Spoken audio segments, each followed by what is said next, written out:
Boa noite, igreja. Paz seja convosco. Amém. Glória a Deus. Gente, vocês não sabem o tamanho da responsabilidade.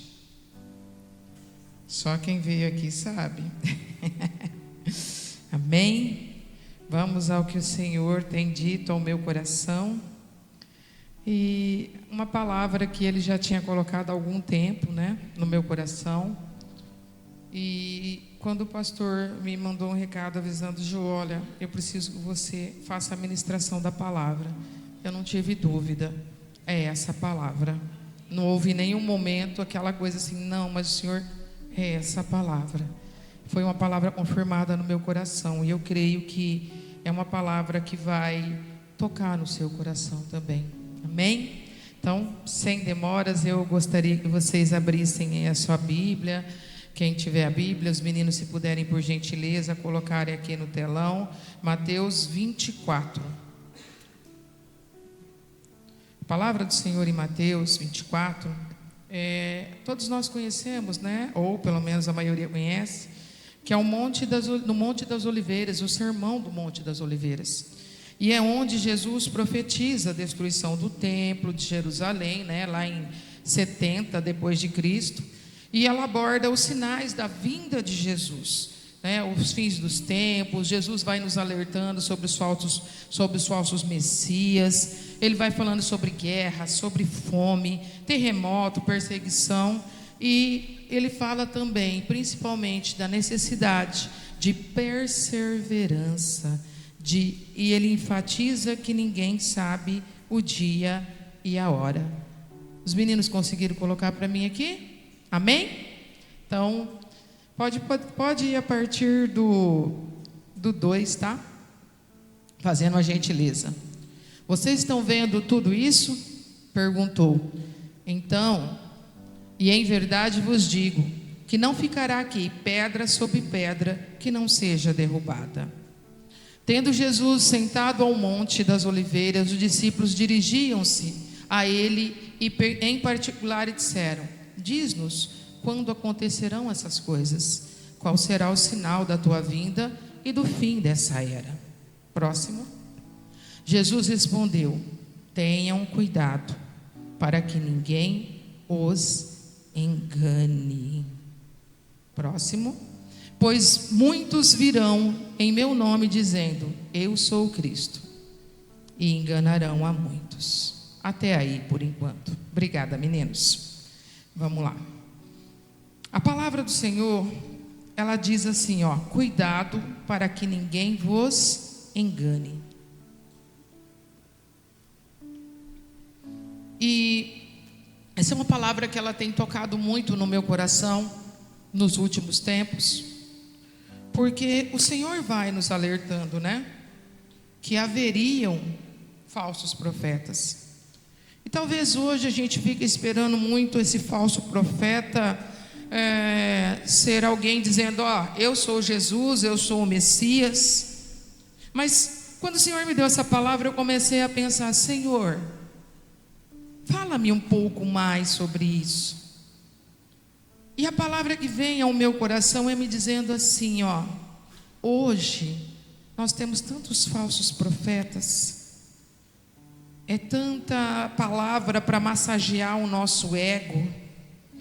É tanta gente dizendo aí através de ideologias, gurus, que não tem nada a ver com a palavra do Senhor. E que muitos de nós cristãos estamos buscando isso o tempo todo, sendo enganados e pior, irmãos, nos deixando enganar. E isso é algo que o Senhor tem tocado muito no meu coração. É consumo desenfreado que nos promete a salvação emocional que a gente vai ter, e a gente tem adorado a falsos profetas, a falsos messias. A gente tem colocado a nossa fé, não, porque eu quero ouvir aquele pregador, porque aquela palavra é a palavra que eu precisava ouvir. Mas é a palavra que você precisava ouvir ou a palavra que você quer ouvir? Porque está assim, não se engane, de falsos profetas que pregam aquilo que o povo quer ouvir e não aquilo que nós precisamos verdadeiramente pregar, que é a palavra do Senhor, que é aquilo que o Senhor nos deu como direção, que é aquilo que o Senhor nos ensinou. Eu não preciso de profeta nenhum. Tem gente que vive correndo atrás de profeta, vive correndo atrás de profecia, se quando tudo que eu preciso está aqui, na palavra do Senhor, naquilo que Ele nos deixou. E a gente tem se deixado muitas vezes se enganar por coisas que vêm do mundo.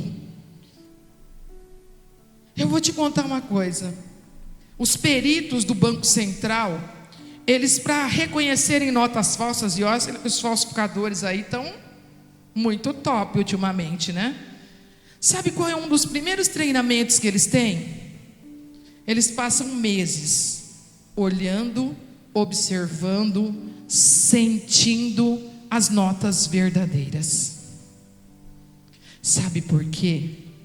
Porque quando ele tocar numa nota falsa, automaticamente ele já vai reconhecer que tem algo de errado ali. E nós precisamos ser esse cristão que toca, que ouve, que lê, que vai atrás, que aprende a palavra, porque quando vierem falsos profetas, quando vierem palavras em contrários àquilo que está na Bíblia, que é o que o Senhor nos deixou, nós vamos dizer: não, isso não é do Senhor, não é palavra que vem do céu, e eu conheço a palavra, e eu manuseio a palavra, e eu conheço a verdade, porque eu conheço a verdade. Quem conhece a verdade vos libertará. E eu vou te dizer mais do que te libertar: a palavra vai te proteger, vai te bloquear das setas do maligno que vão tentar te derrubar todos os dias. Conhecei a palavra. E Jesus nos alerta. Jesus é tão lindo, meu irmão, minha irmã, que Ele nos alerta sobre isso na Bíblia todo o tempo. Sobre falsos profetas, sobre falsas profecias, sobre aquele que parece ser, mas que não é. Ele vai nos mostrando. E isso é o mais lindo de Jesus, porque Ele vai nos mostrando. E eu quero te fazer uma pergunta. Hoje, a sua fé está baseada no quê? No que você sente ou no que você conhece da palavra? Ou no que a palavra diz? Porque quem ouve, conhece, sabe discernir o que é palavra do Senhor e o que não é. Verso 6, por gentileza. Jesus vai dizendo assim, lá no versículo 6. Olha o que a palavra diz: vocês ouvirão falar de guerras, rumores de guerras, mas não tenham medo. É necessário que tais coisas aconteçam, mas ainda não é o fim. Nação se levantará contra nação, reino contra reino. Haverá fomes, terremotos em vários lugares. Tudo isso será o início das dores. Olha o que Jesus vai nos alertando. Ele vai falando de início das dores. E muitas vezes a gente fica apavorado. Tem crente aí, gente, desesperado com as guerras, com os rumores de guerras, com os terremotos, com os tsunamis, com os conflitos. Meu Deus, nós vamos passar fome. Meu Deus, o que vai ser do mundo? Jesus, nós não vamos sobreviver. Mas o que é que a palavra está me dizendo? Jesus vai usando uma metáfora aqui, olha, muito interessante, que ele vai falando de dores do parto.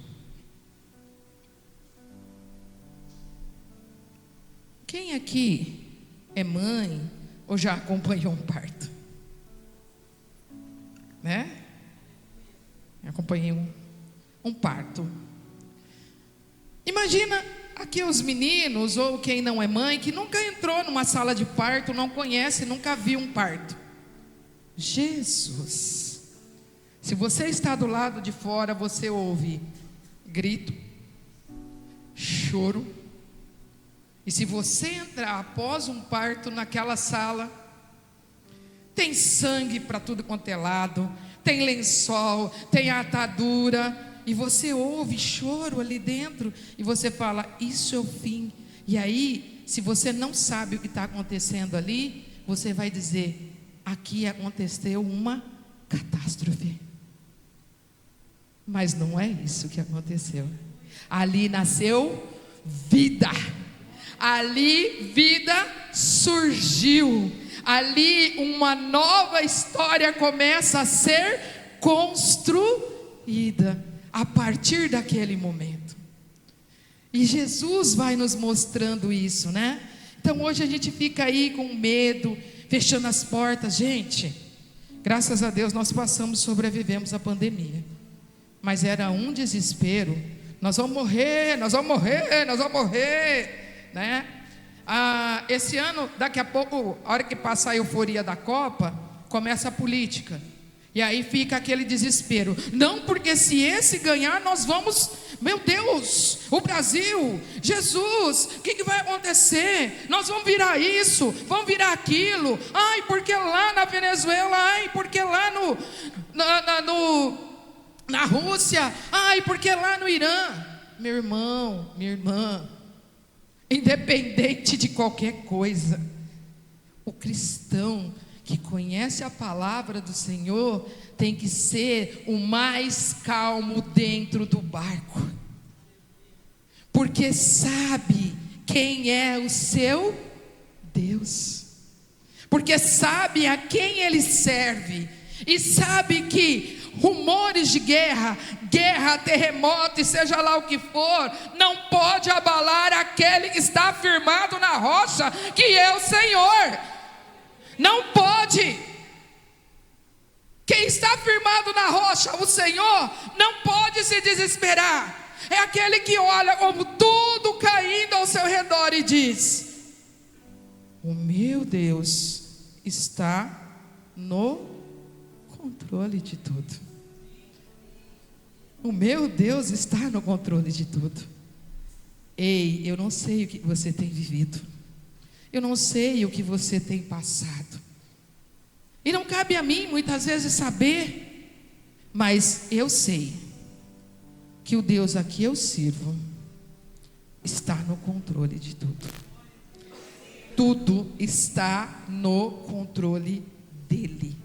Não há nada, por mais desesperador que você veja e olhe, que não esteja no controle dele. E é sobre o controle dele que nós devemos estar e confiar. Estava ali ouvindo, louvando junto com o louvor, e eu falei: Senhor, como o Senhor é lindo. O louvor era: eu te entrego tudo e eu confio em ti, porque eu entrego tudo que há em mim, porque o Senhor está no controle de tudo. E é isso, o Senhor está no controle. Para de se desesperar, para de achar que tudo está no fim, e se estiver, não tem problema, está no controle dele, está no controle dele, é nele, somente nele. Amém? Glória a Deus.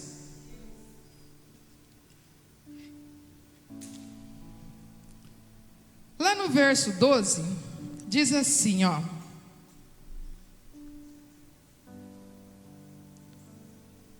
devido ao aumento da maldade, o amor de muitos esfriará, mas aquele que perseverar até o fim será salvo. E esse evangelho do reino será pregado em todo o mundo, como testemunho a todas as nações, e então virá o fim. Porque ainda não é o fim. Sabe, o amor de muitos, a iniquidade aumentará, o amor de muitos se esfriará, morrerá. Nós estamos vivendo numa época em que o eu é muito mais forte, né? Eu quero, eu faço, eu posso, eu tenho direito, mas eu. Eu trabalho com crianças e adolescentes. Para quem não sabe, tá, gente? Eu sou professora. Eu trabalho com crianças e adolescentes, e eu tenho visto isso cada vez mais forte nas crianças e adolescentes. O eu. E aí a gente chama às vezes um pai para conversar. Aí é assim, não, mas o meu filho. É tudo muito meu. Não se olha para o lado do outro. Hoje nós chamamos um pai, né? O menino estava lá com uma brincadeira de apertar o outro. Não vem ao caso o detalhe. Não, era só uma brincadeira, professora. Você tem que entender, era só uma brincadeira. Gente, não era só uma brincadeira. Mas o meu filho jamais. Era só uma brincadeira. Isso a gente começa a olhar e ver que as pessoas não estão olhando para o outro, não estão enxergando o outro. As pessoas estão se fechando cada vez mais em si mesma. Não é problema meu, é problema seu sim, é problema meu sim, porque nós somos o corpo de Cristo. É problema meu sim a dor do outro, é problema meu sim o sofrimento do outro. Por quê? Porque se nós somos irmãos e recebemos o direito de sermos chamados filhos de Deus pelo sangue do Cordeiro vertido na cruz, é problema meu sim, é problema seu sim, é problema nosso. Mas o Senhor nos alerta que o amor de muitos iria esfriar. Meu irmão, às vezes a impressão que eu tenho é que a nossa vida está mais ou menos que nem um café. Pega um café quentinho ali na cafeteria. Café é bom, viu, gente? Procedência, aproveita. Pega um cafezinho quentinho ali e deixa ele aqui, em cima da mesa. Sabe o que vai acontecer? Ele vai esfriar, ele vai gelar. O café somos nós, na xícara, aqui em cima, no mundo, aberto. E o mundo, e o vento, e a temperatura começa a nos esfriar.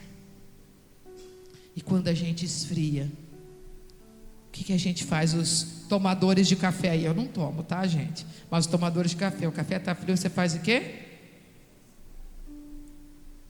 Não tem mais serventia. Nós temos que ser café quente todos os dias. Nós temos que ser café quente todos os dias. E como ser café quente todos os dias?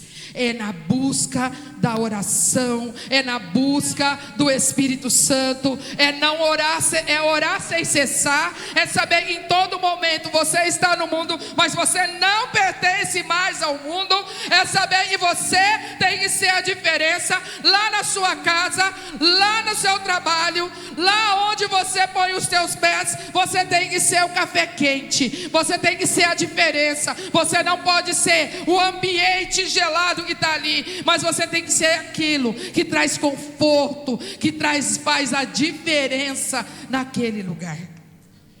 Nesses dias frios, tudo que a gente quer é tomar um cafezinho quentinho, né? Chazinho quentinho, por quê?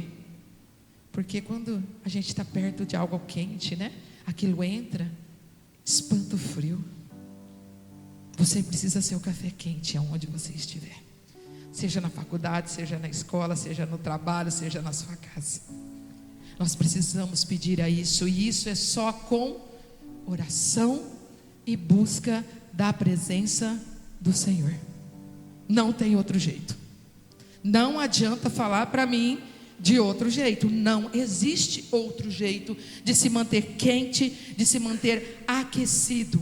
O Senhor nos fala aqui do amor ágape. Ele não está me falando do amor de marido e de mulher, de irmão, irmãos.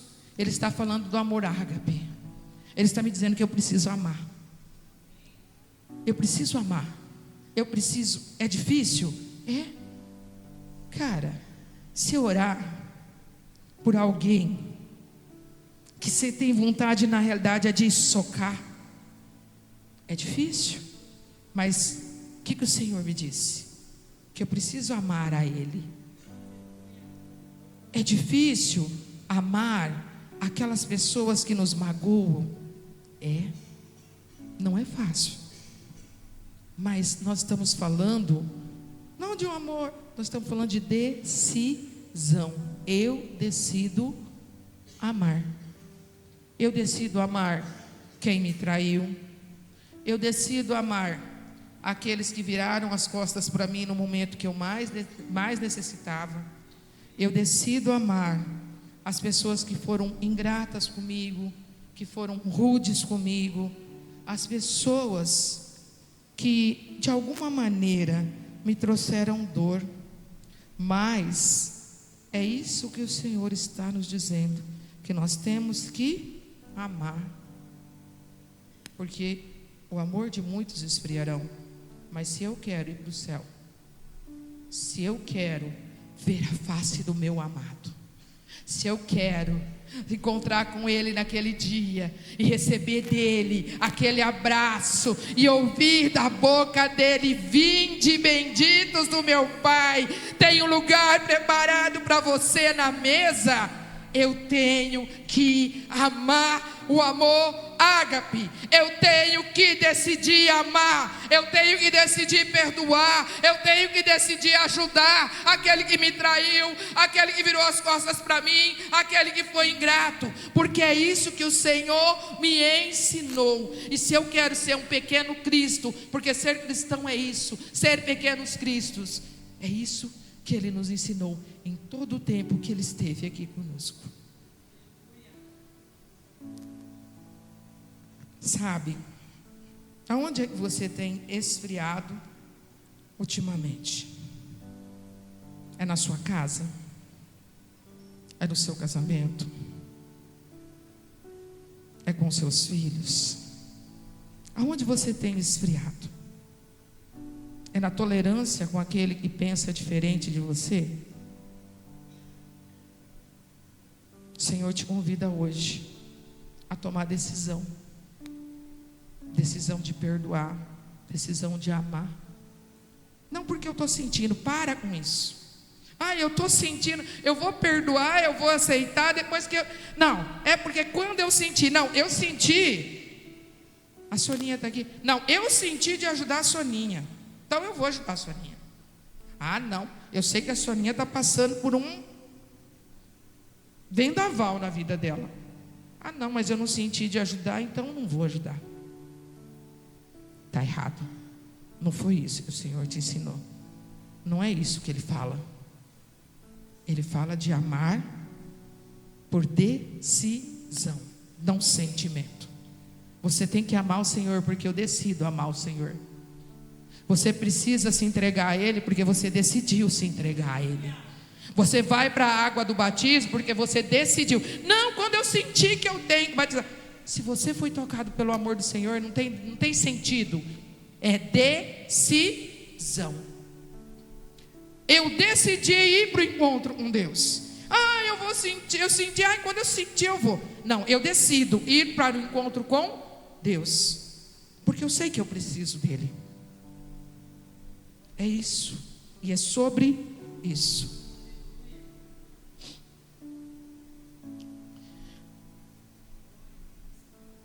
No 12, que eu já li, ele diz assim, que ide e pregai o evangelho. E quando todas as nações conhecerem, aí será o fim. Sabe, irmãos, uma coisa que sempre me incomodou muito é a seguinte: não porque eu quero ser missionário na África, eita, que eu vou para a África e lá eu vou pregar, eita, que eu vou lá para a África e lá eu vou fazer a obra, eita, que não, eu vou lá para o Afeganistão fazer a obra. Não, aquele povo ainda não conhece Jesus, meu Deus, aquele povo lá é islâmico, eles precisam conhecer Jesus. Irmão, precisa. O teu vizinho conhece Jesus? Eu vou fazer a obra lá na África porque estão passando fome, vou levar comida. E o sertão nordestino continua passando fome? Eles não precisam de Jesus, não precisam de alimento, não precisam de ajuda? E o cara que está dormindo aqui na praça, nesse frio, ele não precisa de alimento, ele não precisa de roupa, ele não precisa ouvir a palavra? Não, mas eita, que eu vou levar a palavra até os confins da terra. Estou indo para a África, irmã. Estou indo para o Oriente Médio. Amém, irmão. Mas o teu evangelho tem que ser pregado todos os dias. É mais ou menos assim. Quando você entra, aqueles que falam coisas que não devem, na tua presença, a hora que você chegar, eles vão falar: não vão falar isso não, porque ele está aqui. Vamos respeitar ele, porque a gente sabe quem ele é. É a hora que você chegar na rodinha de escarnecedor ali, um ir para lá, o outro ir para cá, o outro ir para cá, porque sabe que ali você chegou e a rodinha acabou. É você chegar naquela pessoa que você vê todos os dias e olha para ela e vê que ela está triste, que ela não está bem, e abraçar ela e dizer: ô, que foi? Eu estou aqui, pode contar comigo, cara, meu ombro está aqui, ó, está pesada a cruz, eu te ajudo. Está difícil, você está precisando falar, está precisando desabafar, eu te ajudo. Está complicado financeiramente na sua casa, as coisas estão muito difíceis, eu não tenho muito, mas o pouco que eu tenho eu te ajudo. Eu não tenho muito, mas eu divido com você o que eu tenho. É disso que nós estamos falando. Tem gente do teu lado precisando levar o evangelho ser ouvido. Tem gente no teu trabalho, tem gente na sua escola, tem gente na rua quando você passar, que precisa ser ouvido. Hoje nós temos WhatsApp, grupo de família, nós temos os nossos conhecidos. E por que é que a nossa boca está fechada para falar do amor de Cristo? Por que é que você não tem aberto a sua boca? Tem vergonha. Tem vergonha.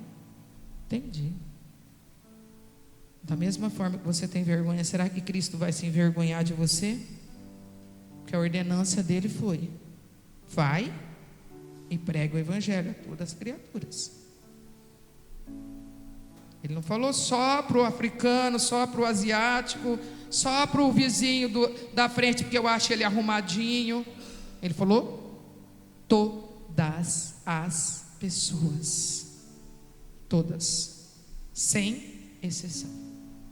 E quando ele enviou os apóstolos, ele disse: de 2 em 2, vai e prega o evangelho.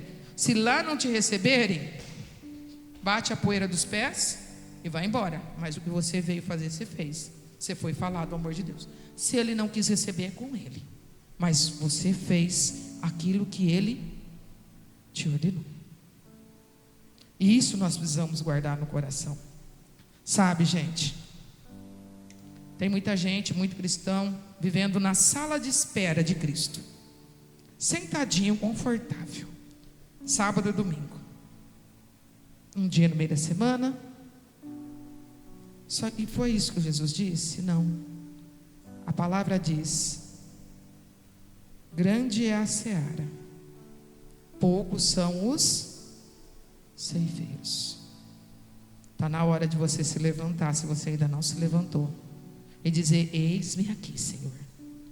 Eu quero que quando o Senhor voltar, o Senhor me encontre, Senhor, nos campos, trabalhando. Me encontre, Senhor, na estrada, trabalhando. Me encontre, Senhor, aonde eu estiver, falando da Tua palavra, levando o Teu amor, sendo testemunha daquilo que o Senhor fez, daquilo que o Senhor faz, daquilo que o Senhor pode fazer, e dizendo que se mesmo que o Senhor não faça, o Senhor continua sendo Deus, e isso não vai mudar, e o Senhor está no controle disso tudo.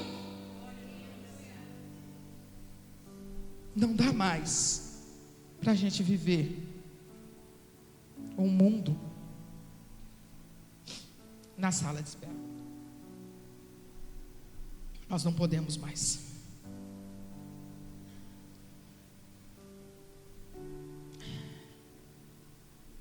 Jesus contou essas coisas, não foi para dar medo na gente, foi para nos alertar.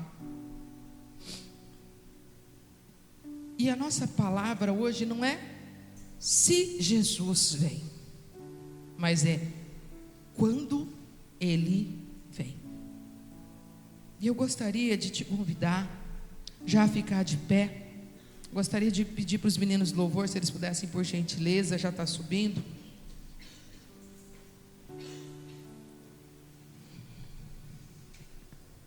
E a pergunta que eu te faço agora é essa: quando Jesus vem, quando Ele chegar, como é que Ele vai te encontrar?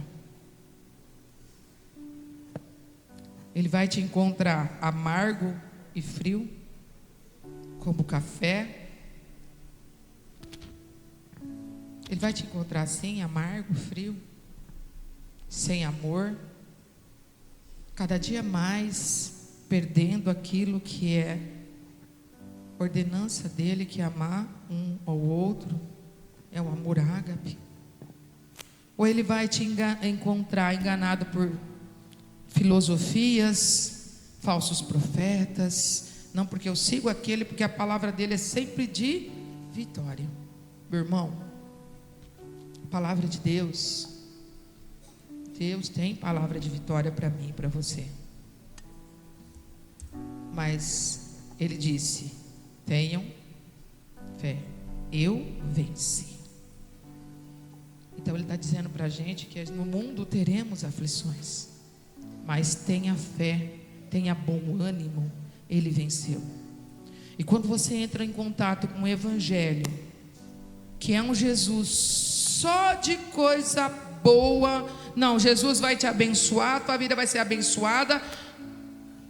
Jesus disse isso, sim, isso vai acontecer? Vai, mas não dá mais para viver um Jesus que é o Jesus que simplesmente é só o que eu quero, só o que eu faço, é o Cristo que é sob medida para mim e para você. Tem um trecho da palavra que diz assim, que quando ele olhou para o rolo do livro, lá em Apocalipse, quando ele comeu, era doce como mel, mas quando ele engole, se tornava amargo. Sabe por quê? O nosso grande problema, hoje nós estamos querendo viver só o doce da palavra do Senhor, mas nós temos que entender que o Evangelho é muito mais do que isso. É muito mais do que isso. A palavra de Deus é muito mais do que isso.